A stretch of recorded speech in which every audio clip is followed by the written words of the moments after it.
The Garden of Forking Paths. For Victoria Ocampo. On page 242 of the History of the World War, Little Hart tells us that an Allied offensive against the Serre-Montauban line, to be mounted by 13 British divisions, backed by 1,400 artillery pieces, had been planned for July 24, 1916, but had to be put off until the morning of the 29th.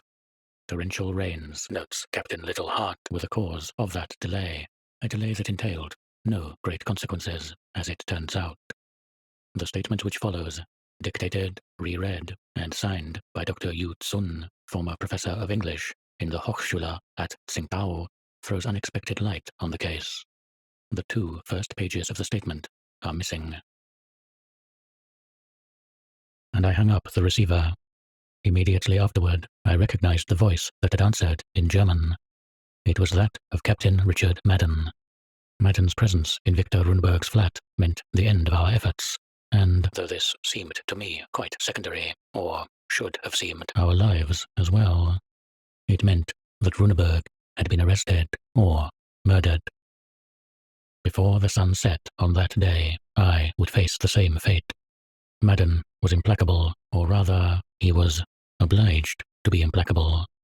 An Irishman at the orders of the English, a man accused of a certain lack of zealousness, perhaps even treason. How could he fail to embrace and give thanks for this miraculous favor, the discovery, capture, perhaps death of two agents of the German Empire?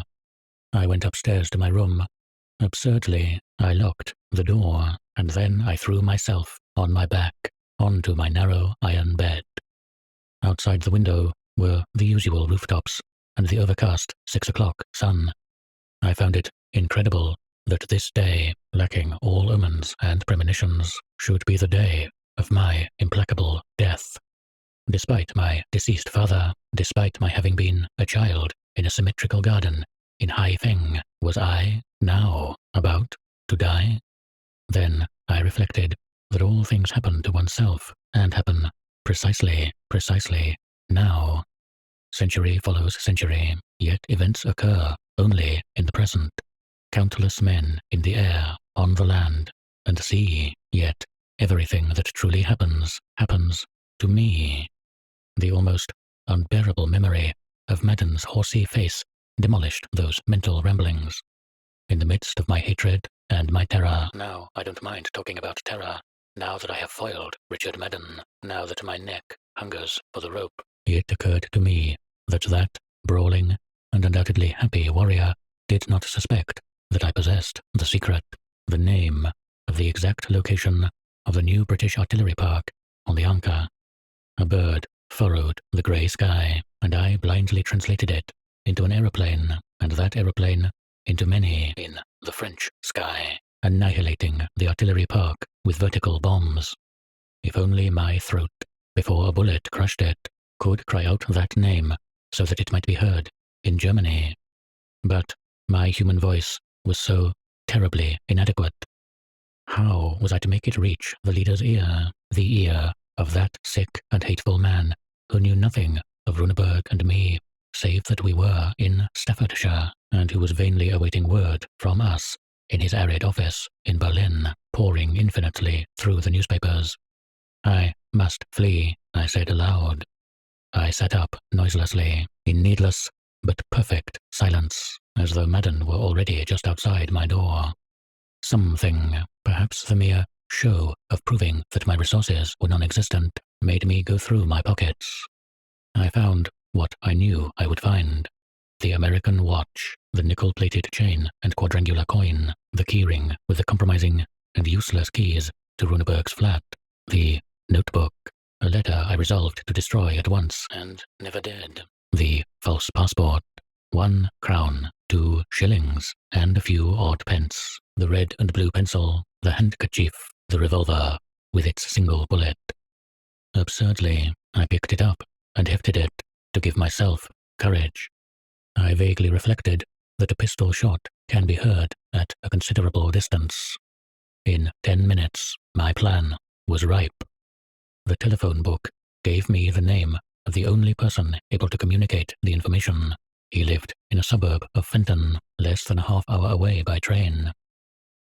I am a coward. I can say that, now that I have carried out a plan whose dangerousness and daring no man will deny. I know that it was a terrible thing to do. I did not do it for Germany.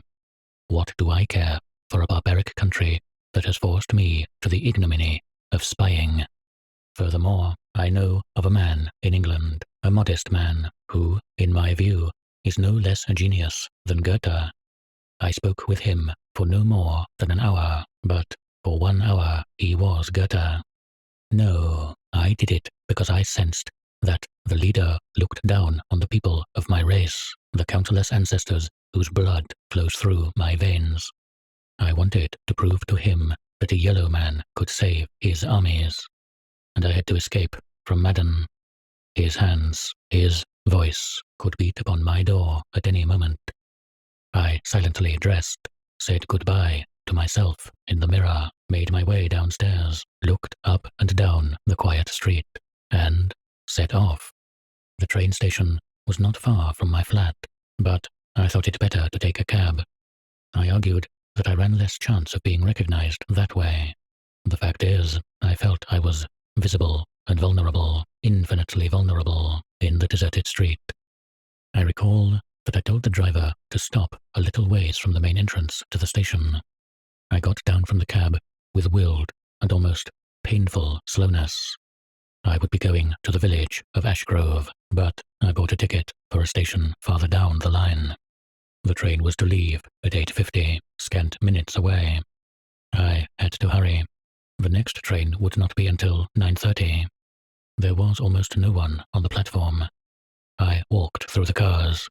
I recall a few workmen, a woman dressed in mourning weeds, a young man fervently reading Tacitus's Annals, and a cheerful-looking wounded soldier. The train pulled out at last. A man I recognized ran vainly out to the end of the platform. It was Captain Richard Madden. Shattered, trembling, I huddled on the other end of the seat, far from the feared window. From that shattered state, I passed into a state of almost abject cheerfulness. I told myself that my duel had begun, and that in dodging my adversary's thrust, even by 40 minutes, even thanks to the slightest smile from fate, the first round had gone to me. I argued that this small win prefigured total victory. I argued that the win was not really even so small, since, without the precious hour that the trains had given me, I'd be in jail, or dead. I argued, no less sophistically, that my cowardly cheerfulness proved that I was a man capable of following this adventure through to its successful end. From that weakness, I drew strength that was never to abandon me. I foresee that mankind will resign itself more and more fully every day to more and more horrendous undertakings. Soon there will be nothing but warriors and brigands. I give them this piece of advice. He who is to perform a horrendous act should imagine to himself that it is already done, should impose upon himself a future as irrevocable as the past. That is what I did, while my eyes, the eyes of a man already dead, registered the flow of that day, perhaps to be my last, and the spreading of the night. The train ran sweetly, gently, through the woods of ash trees. It stopped virtually in the middle of the countryside. No one called out the name of the station. Ashgrove? I asked some boys on the platform. Ashgrove, they said, nodding. I got off the train. A lamp illuminated the platform, but the boys' faces remained within the area of shadow. "Are you going to Dr. Stephen Elbert's house?" one queried. Without waiting for an answer, another of them said, "The house is a far way, but you'll not get lost if you follow that road there to the left, and turn left at every crossing." I tossed them a coin. My last went down some stone steps and started down the solitary road. It ran ever so slightly downhill and was of elemental dirt. Branches tangled overhead, and the low, round moon seemed to walk along beside me. For one instant, I feared that Richard Madden had somehow seen through my desperate plan, but I soon realized that that was impossible. The boy's advice to turn always to the left reminded me that that was the common way of discovering the central lawn of a certain type of maze.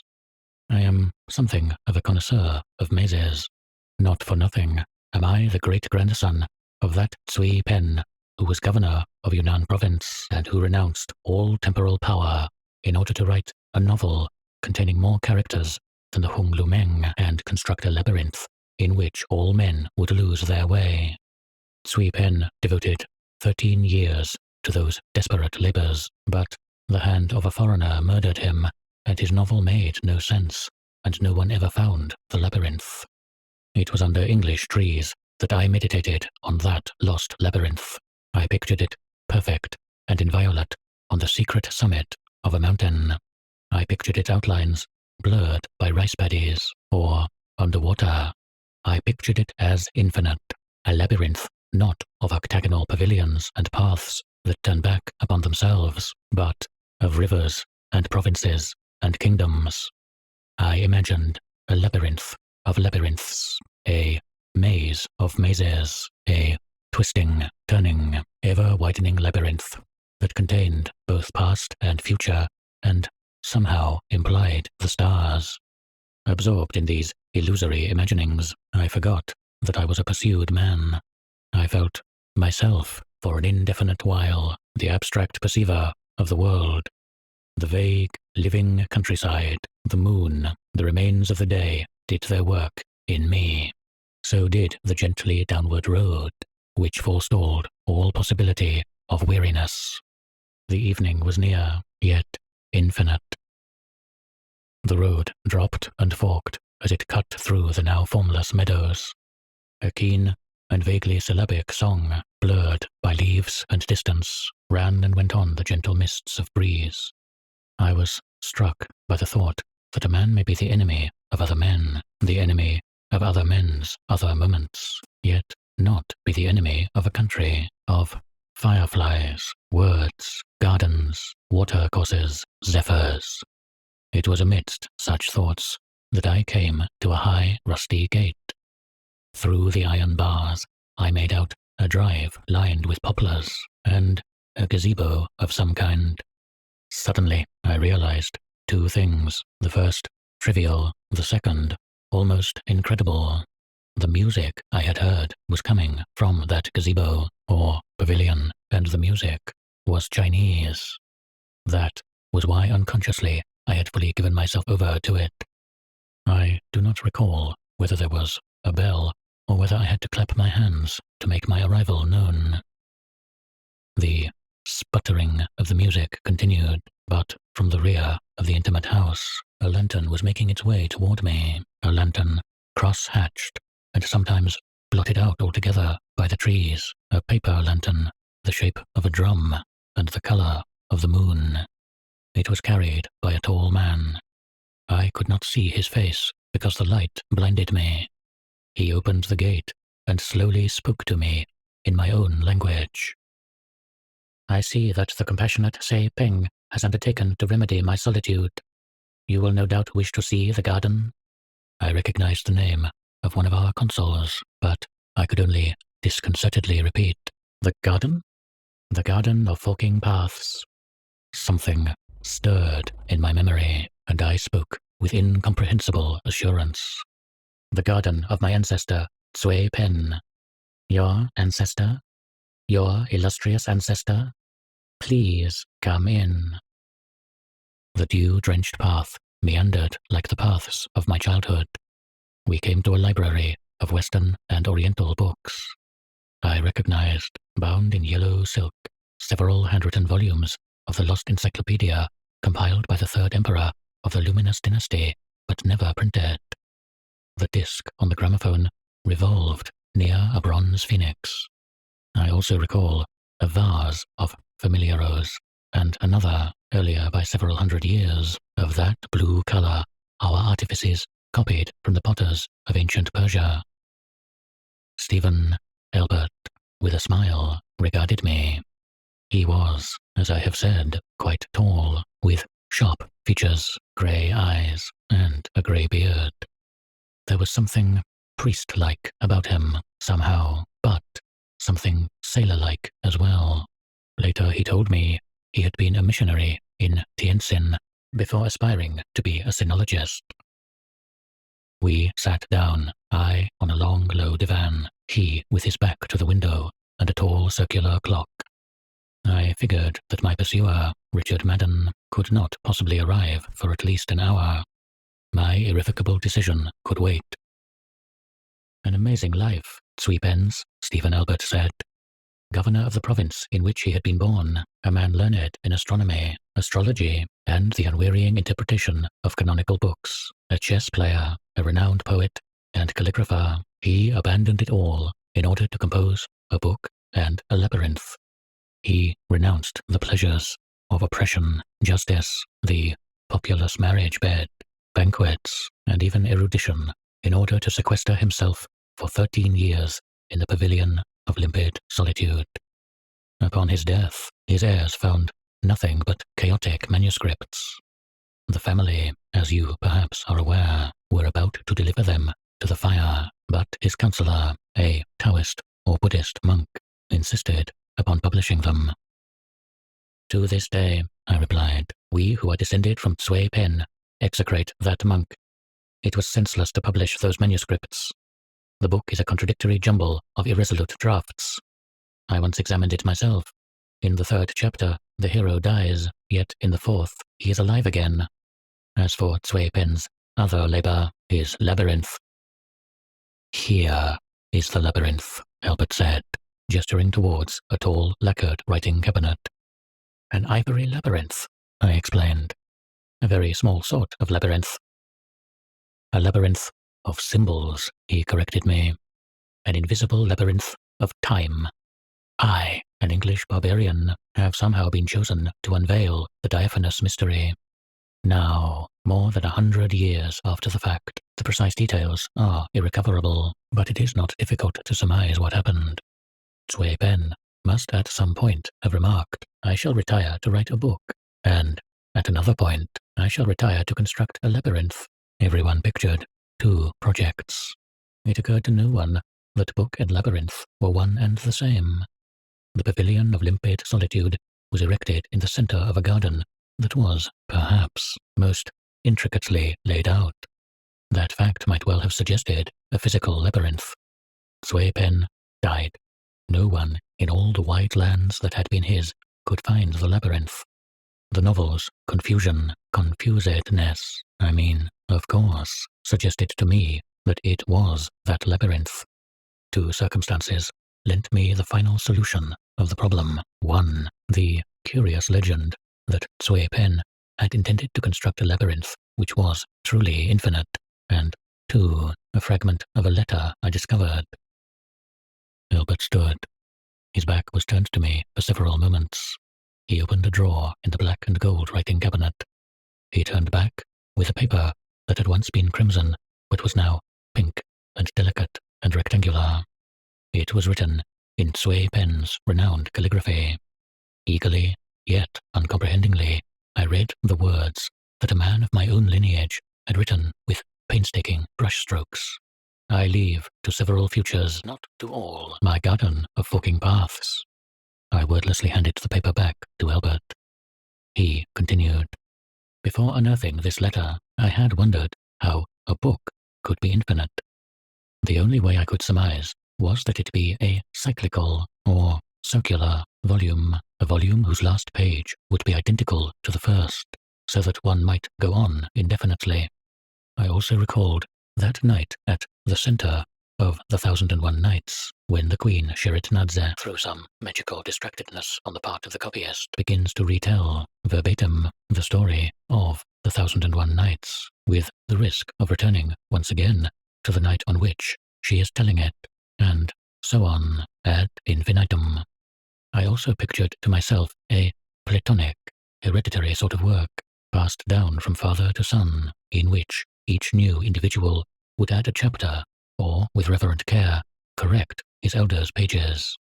These imaginings amused and distracted me, but none of them seemed to correspond, even remotely to Sui Pen's contradictory chapters. As I was floundering about in the mire of these perplexities, I was sent from Oxford the document you have just examined.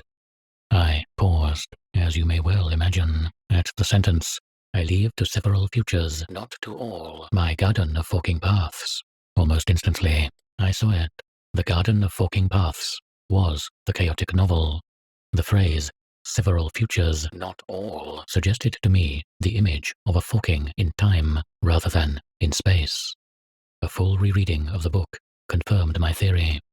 In all fictions, each time a man meets diverse alternatives, he chooses one and eliminates the others. In the work of the virtually impossible to disentangle Sui Pen, the character chooses simultaneously all of them.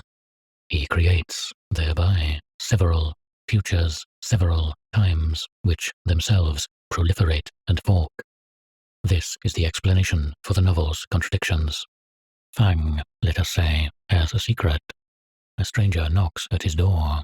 Fang decides to kill him. Naturally, there are various possible outcomes. Fang can kill the intruder can kill Fang, they can both live, they can both be killed, and so on. In Sui Pen's novel, all the outcomes in fact occur. Each is the starting point for further bifurcations. Once in a while, the paths of that labyrinth converge. For example, you come to this house, but in one of the possible pasts, you are my enemy, in another, my friend. If you can bear my incorrigible pronunciation, we shall read a few pages. His face, in the vivid circle of the lamp, was undoubtedly that of an old man, though with something indomitable and even immortal about it. He read, with slow precision, two versions of a single epic chapter. In the first, an army marches off to battle through a mountain wilderness.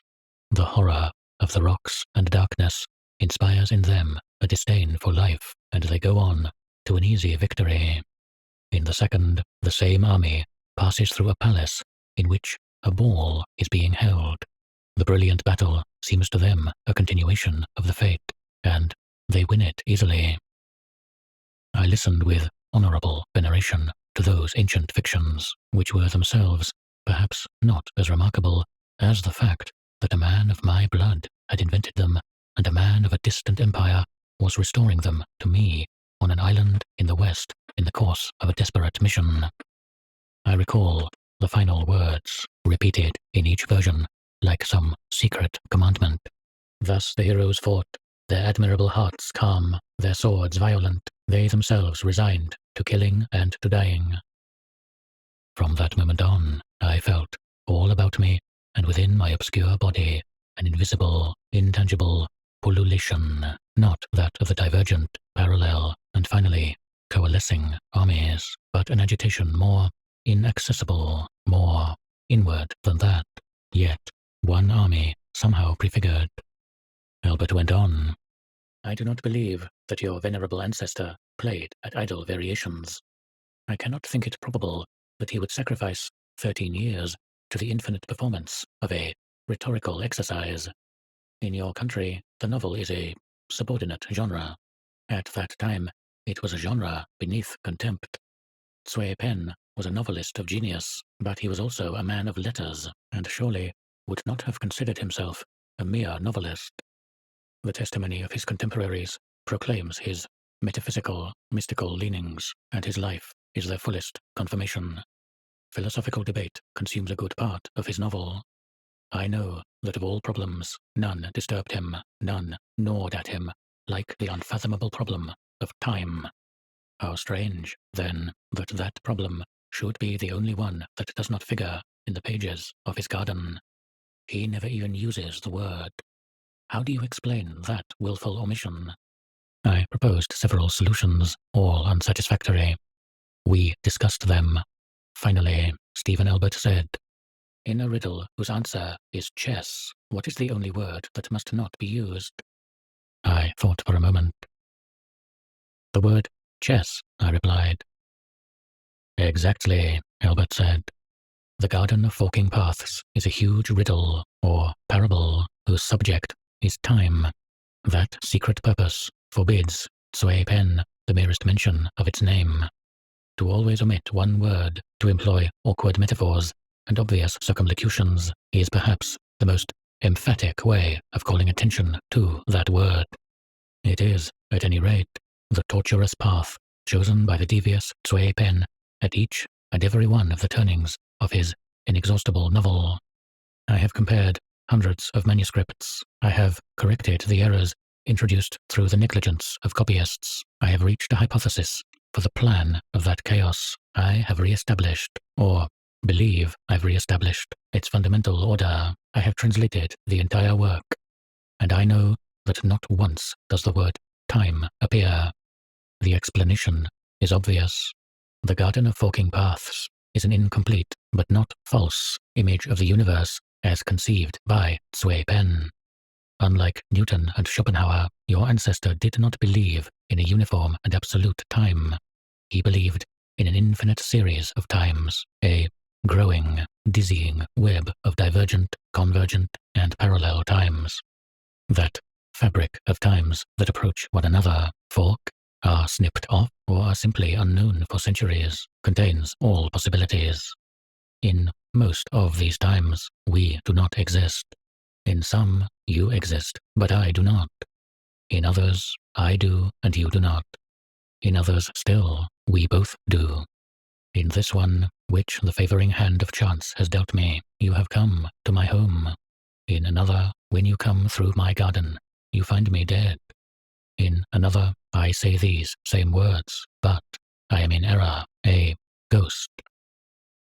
In all, I said, not without a tremble, I am grateful for, and I venerate, your recreation of the garden of Sui Pen. Not in all, he whispered with a smile. Time forks perpetually into countless futures. In one of them, I am your enemy. I felt again that pullulation I have mentioned. I sensed that the dew-drenched garden that surrounded the house was saturated infinitely with invisible persons. Those persons were Albert and myself, secret, busily at work, multiform, in other dimensions of time. I raised my eyes, and the gossamer nightmare faded. In the yellow and black garden, there was but a single man, but that man was as mighty as a statue, and that man was coming down the path, and he was Captain Richard Madden. The future is with us, I replied, but I am your friend. May I look at the letter again? Albert rose once again. He stood tall as he opened the drawer of the tall writing cabinet. He turned his back to me for a moment. I had cocked the revolver. With utmost care, I fired. Albert fell without a groan, without a sound, on the instant.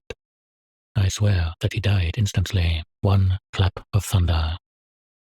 The rest is unreal, insignificant. Madden burst into the room and arrested me.